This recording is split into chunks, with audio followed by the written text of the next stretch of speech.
தேவன் ஒரு தரம் விளம்பினார், 2 தரம் கேட்டிருக்கிறேன், வல்லமை தேவனுடையது என்பதே. ஆம் அன்பின் தகப்பனே, அந்த ஜீவனுள்ள வார்த்தைக்காக எங்கள் தேவாதி தேவனுக்கு கோடான கோடி ஸ்தோத்திரங்கள் உண்டாகட்டும். உங்கள் வல்லமை மகா பெரிய வல்லமையாக இருக்கிறதற்காக ஸ்தோத்திரம்.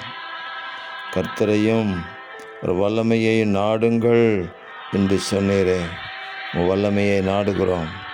வல்லமையுள்ளவர் மகிமையான காரியங்களை எங்களுக்கு ஒவ்வொரு நாளும் செய்கிறதற்காக உங்களுக்கு கோடான கோடி ஸ்தோத்திரம். இப்பொழுதும் வாஞ்சையோடு இருக்கிற உங்கள் பிள்ளைகளை பரிசுத்த ஆவியினாலும் வல்லமையினாலும் நிரப்பி இந்த பூமியில் அற்புதமான சாட்சிகளாக நிறுத்தி ஆண்டவராக இயேசு கிறிஸ்துவின் நாமத்தை பிரஸ்தாபப்படுத்துகிற பயனுள்ள கருவிகளாக மாற்றுவீராக. எங்கள் தேவன் அப்படி செய்கிறதற்காக ஸ்தோத்திரம். இரட்சகர் இயேசுவின் நாமத்தில் ஜெபிக்கிறோம் பிதாவே. ஆமேன், ஆமேன், ஆமேன்.